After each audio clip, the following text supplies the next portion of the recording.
And happy Monday, everyone. My name is meteorologist Heather Kay, and it's time for our daily hail forecast, sponsored as always by C3 Group and Merlin Law Group, as well as Atlas.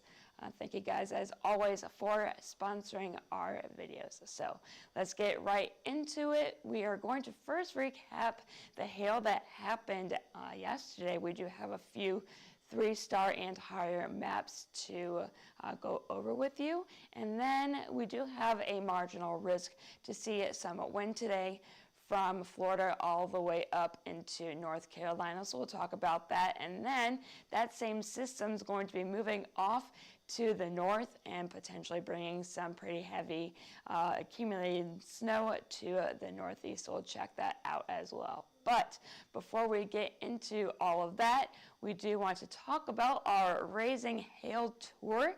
We had the first one in Denton a few weeks ago, and the second one is actually here in Oklahoma City tomorrow. So I believe we still have some tickets available. So if you do want to go to that, we have a discount code right here. And yeah, it should be a fun time if you want to kind of get a head start on what we're thinking the hail season is going to be like for 2024. Come on down to our event tomorrow here in Oklahoma City, or we also have one in Denver on the 15th and then one in Chicago on the 27th. So more information about these can be found on our Hail Trace Facebook page.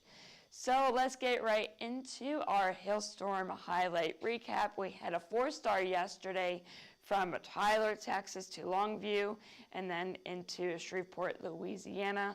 The largest hail size out of this map was up to 2.75, so that is baseball size hail.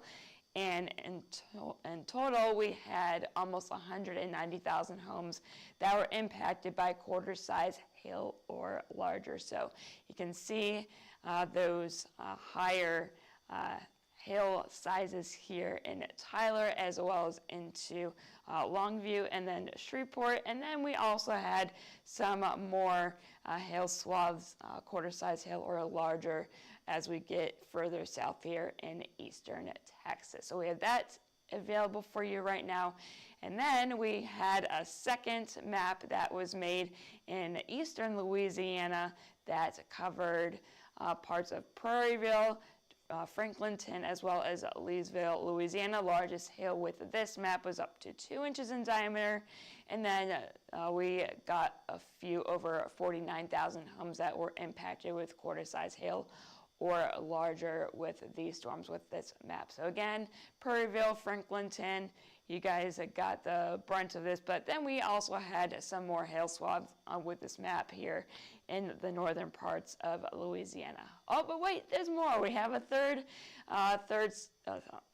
map of 3-star level or higher. Again, this is a 3-star map that happened in parts of Louisiana yesterday. This one is called Columbia, Carthage, James, Mississippi. The largest hail that happened with this was up to golf ball size, and then the amount of homes of quarter-size hail or larger was just over 23,000. So again, Columbia, you got some of the largest, and then just like the other two maps, we have some other scattered quarter-size hail larger swaths across central Mississippi with that map. So here are all of the reports that came in yesterday. Plenty of hail, as well as some scattered wind reports here. This is the swath that impacted Tyler, getting into Longview and then into Shreveport. Some scattered hail reports as well here in eastern Texas, Louisiana, Mississippi, as far north as far southern Arkansas, and then going east here in parts of Alabama. So again, all that of the activity that we mapped yesterday, and as always, anytime when it's quarter size hail or larger, are on our website right now. So here are current conditions across the United States, and mainly just zooming on in here. This is the system that impacted us yesterday here in Oklahoma and Texas with some pretty hefty snow. Luckily, we've been pretty warm here, so a lot of that snow ended up just melting when it hit the ground, so we didn't have a whole lot of accumulation. But some heavy snow is falling at this time in parts of Missouri down into Arkansas. Some heavy rain on the warm side occurring right now in Memphis down into parts of Mississippi and getting eastward into Alabama. A lot of heavy rain occurring right now, though, as we get even further east into Georgia and into the Carolinas. We do have some flood watches out there for you guys in basically Georgia northeastward into the Carolinas. We do have a severe thunderstorm watch for parts of the Florida Peninsula until 3 p.m. Eastern. So snow, severe weather, it's a messy system. So let's zoom on out, taking a look at our temperatures. It's 58 in Atlanta, getting down into the 80s in Miami. Colder though on the backside of this system. It's only 45 in Kansas City. And here in Oklahoma City, it is only at 40 degrees, but at least we're above freezing. We're melting that snow that fell yesterday evening in its overnight hours. But taking a look at those storms that are going right now in Florida, they're expected to continue to move off to the east. No hail is expected with this activity, but you can see with that linear structure, we are expecting some gusty winds with this line as it continues to push eastward. So areas such as Jacksonville by around 4 or so, you guys can see some potentially gusty winds moving on through. And then around the Tampa area by about 8:30 Eastern time. And then as we go into the overnight hours, that line will push off the coast and we should start to dry out a bit. And then tomorrow looks to be a lot better in terms of storms. So there we go. And then as we move off to the north a little bit, again, a very heavy rain is occurring right now, basically from Tennessee to Georgia, eastward into the Carolinas. That will continue to go into the evening hours. And then as we get into about 6:30 Eastern time, some isolated storms may try to develop with this system on the backside. So we could still see some isolated wind potential as this system continues to push off to the east-northeast. And then as we get into the overnight hours and into tomorrow morning, that system will be moving off to the north and dumping some heavy snow in the northeast. So here is today's wind forecast. Nothing too crazy. Up to 60-mile-per-hour gusts are possible with the strongest storms. Again, that risk will be possible from Gastonia, North Carolina, Myrtle Beach, Atlanta, possibly all the way down into Florida. So just keep an eye out to the sky and take those severe weather precautions if you guys do get some warnings out for any severe weather that develops. So let's get into the winter weather again. You can see we do have some winter storm watches and warnings already in effect for parts of the northeast. And we also have some flood watches going on with all that heavy rain down in the south and some lingering winter weather advisories and warnings with the system that is moving on through. These should expire this evening, and that heavy rain will continue through this evening as well. All this should expire, but this is for tomorrow, basically overnight into tomorrow morning and early afternoon for some potentially heavy snow as the system that's on the south moves on up into the northeast as we continue into the overnight hours. So let's take a look at what's going to happen. Here's where the system is right now, dumping up plenty of heavy rain and even some snow on the cold side.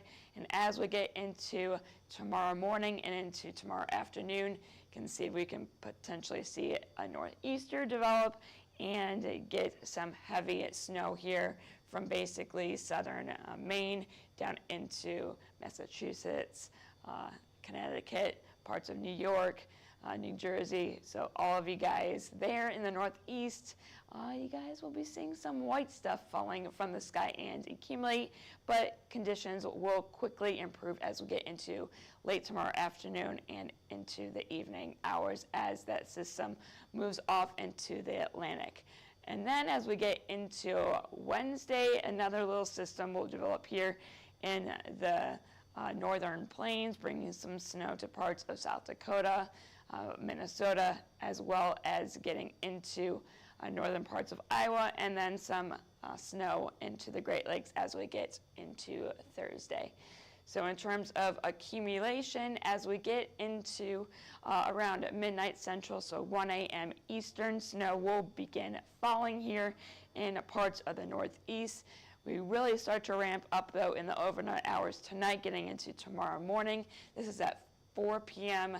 Eastern time tomorrow. You can see 8 to 10 inches, even over a foot here south of Boston. It will be possible, and that will continue to accumulate a little bit more, not much more, as we get into tomorrow afternoon. And then again, as we get into Wednesday and into Thursday, we will have another system moving on through the northern plains and getting into parts of the Great Lakes region, bringing some more snow for you guys. It's a quick mover, so only a few inches of snow are possible with that. However, it looks like parts of Wisconsin, you can see anywhere from 4 to 6 inches, but nothing compared to what the Northeast is going to see tonight. So that's all I have for you to get today. I mean, that risk still is possible as we get into this evening. Other than that, though, it's going to be a lot of snowy weather. Anything can happen, though, so make sure you follow us here on Twitter, Facebook, Instagram, YouTube, as well as our TikTok page. If you want some more information about what we do have a demo here that you can scan the QR code for. And if you have any questions or concerns, if you just want to say hi, you can call us at 855-334-4245. You can email us at info@hailtrace.com and check out our website at www.hailtrace.com. And I am meteorologist Heather Kay. I hope you all have a great rest of your Monday.